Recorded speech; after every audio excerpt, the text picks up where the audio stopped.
This is going to be an interesting one. Today we have an Aetherdrift Collector Booster box. A little over a year after its release.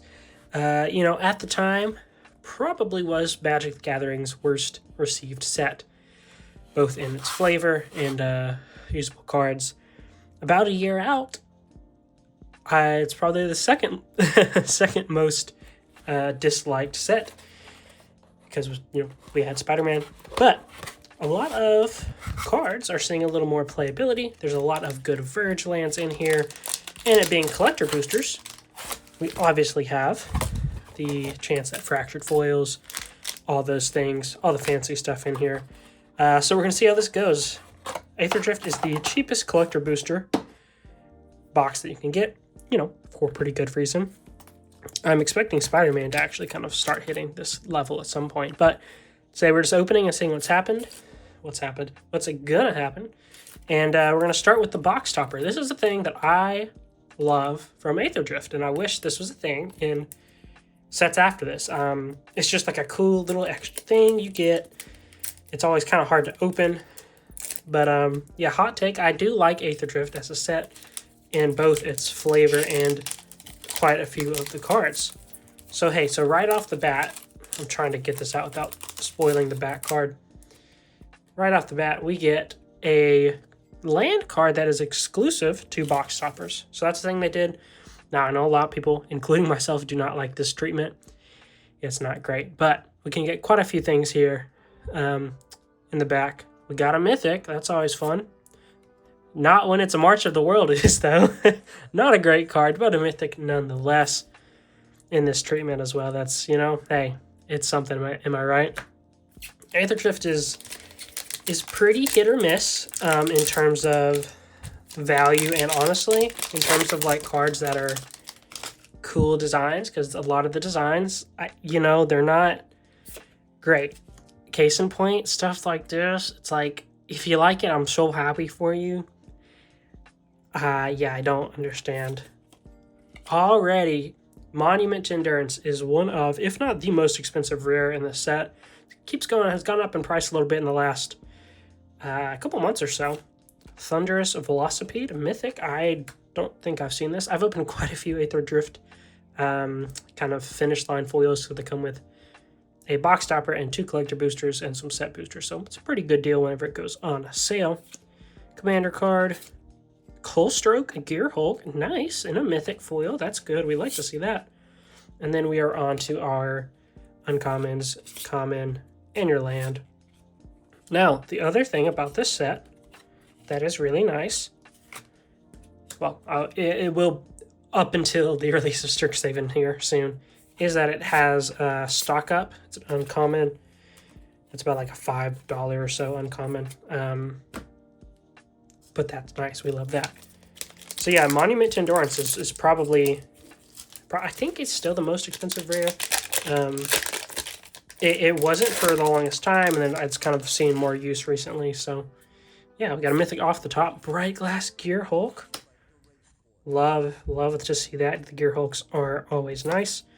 Far Fortune Emboss, not the best card, nor the most expensive, but a really cool treatment. I really like that art. Gastral Throw Roller, Adaptive Omnital, good for the commander slot. Muraganda Raceway for the last rare, and then it looks like you just get like 2 of these kind of arts, which this treatment I like for this set. Let me know your thoughts. I meant to say that earlier. Let me know your thoughts about Aetherdrift. Now we're about a year, or over a year, I suppose, away from its initial release. So we're going to see this was about $220 after tax, I believe. And yeah, the collector boxes of this are sitting around $200. So it's hard because that's super cheap for collector boosters, but Aetherdrift is really so feast or famine with the Pathfinder, nice, with its cards, that, Colodan Triumph Caster, that all of those, as far as I'm aware, most of those were not great. Now Loot's a good card, but yeah, it's so hit or miss in a lot of its cards in terms of value. And when you're, you know, getting a collector booster, you want good value and you want nice looking cards, which, you know, depending on who you ask, they'll say these are nice looking or not. I love this kind of treatment that they did for Aetherdrift. Big fan.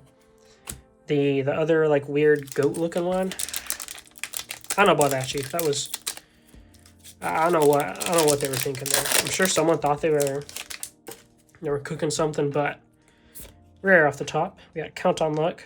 It seems like the first spot is usually going to be a rare, and then the second spot is going to be a potential mythic, I think. Explosive Getaway. Oh, Widow Rush Verge. Nice. And the alternate art there. That's really nice. We love to see that. Etheric Amplifier. Also a really good commander card, I believe. Market Back Walker. And I believe that should do it. Oh, yeah, 2 uncommons there. Interesting. I really like the Haunted Hell Ride art. But yeah, not too bad. If we get a stock up, that would be huge. But it's a very, like, it's not a very uncommon.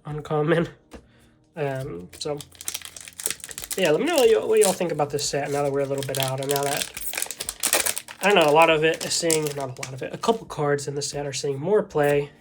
Ooh, Basri Tomorrow's Champion. That's a treatment and card I've not actually seen before. Cool. Another rare, Cullen and Triumph Caster. Really cool art. Draconautics Engineer. A mythic from the commander. This is not a great card, but all good. Winter Cursed Rider. So yeah, this is what I'm saying. We had a really good first box. We got like one of the hits, you know. And hey, there's another stock up. This stock up, I think, is more price-wise than literally anything else we pulled from this pack. You know, that's just how Aetherdrift goes. Also, if you're new here, which I'm a very small channel, so you hopefully are if algorithm pushed it. I like to separate them into lands, tokens, all this stuff, so I can go through stuff easier when I'm done with the openings. Makes my life easier, and I try to do it very quick, so it's not super inconvenient for... Oh, another Wastewood Verge. We want like I don't remember the Verge land. One of them is like $20 card right now. Oh, I love the art on here for Gonti. Big fan of that. Ooh, Vinwixt. Nice. Good stuff. Also super cool. Wizened Mentor. Aganosaur Rex. But yeah, one of the lands is like it's like $20. River Pyre Verge, I believe, is the one that is quite expensive and continues to go up as it sees some more play. So we are now halfway through the box. I don't know how these boxes are situated in terms of like your Japanese showcases. Not that most of the ones from the set are worth like much, but I don't know if it's like a guaranteed thing or whatnot. So Horde Glory's Past. A lot of these legendary creatures. Thopter Fabricator, Automaton, Mindspring Merfolk. Nice. Your uncommons and random lands. Yeah, so Aetherdrift is... It's like I said, I mean, it's a collector booster. It's a little bit of a gamba anyways, you know, especially with certain sets. Which is being recorded a little bit after TMNT has fully released, and it's interesting. People seem to like, goodness, what is this card, man? People seem to like the set more than I and a lot of people expected. River Turn Monument, that's pretty good. That's a nice artifact right there. Not a bad pull. Spectacular Pile Up, also pretty decent, I do believe. Veloheart Bike. That is real quick. Let's see, any other stack ups in there? Not in that one. So we're gonna see if there's like the guaranteed Japanese showcases. So I saw some pretty good special guests in here. Well, not just in here, but in the set in general. We got a mythic. Speaking of, yo, that's crazy. I summoned that.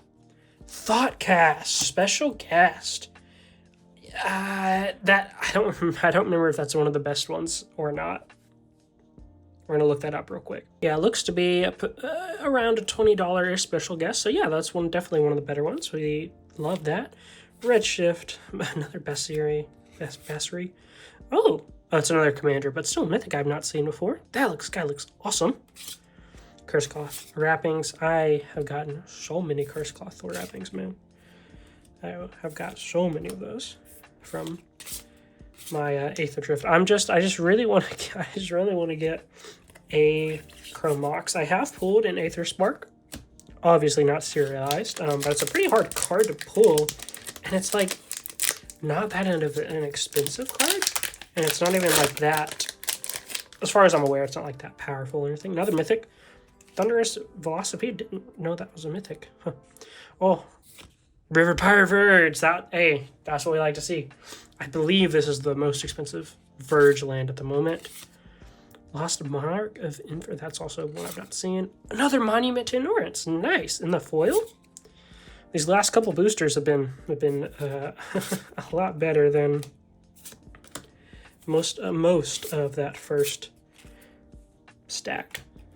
So I got 2 left. All right, I thought we had 3 left. I can count. So did this hit $220? I'm gonna say no, because I don't know. Obviously, you guys are more familiar.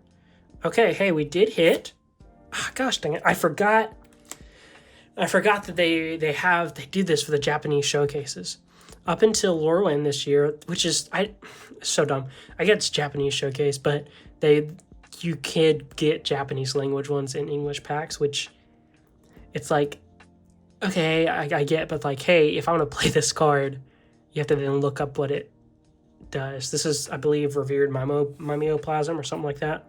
Like, that's just rough. Ooh, I don't know that card, but cool. Voyager Glide card, that's tight. But like, also this card just looks so ugly, man. This looks like Chunk from RE9, if you know.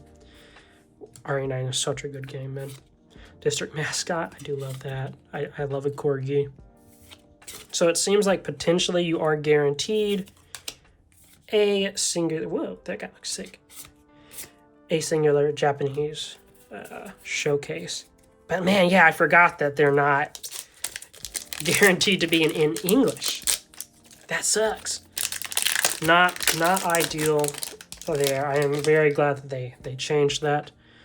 But I guess it also changes the kind of rarity of them, because now that if they're all going to be in English, but whatever.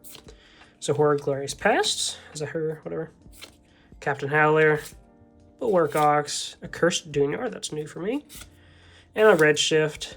Alright, not the best final pack to close us out. Yeah, I was making sure there's no stock up. So we got 1 stock up in 12 packs, which is kind of, I feel like honestly it's pretty on par to what I have personally opened with Aetherdrift. Geez, they're not, like I said, they're not that common of an uncommon. So that was Aetherdrift. We got some pretty good stuff, you know, in terms of stuff for the set, but the one kind of goal potential for a Fracture Foil we did not even get close to. But yeah, so that was the Aetherdrift Collector Booster. Price is going to be down here on the screen. I don't know what it is. You guys let me know in the comments what you think of this set a year out. If you like some of the art, if you don't like some of the art, if you enjoyed this video, be sure to, like, subscribe, all the things. I appreciate it. I just really like opening Magic products and talking about the game as I am getting into it. And yeah, would appreciate any support. So hope you guys have a fantastic day, and I'll talk to you in the next one.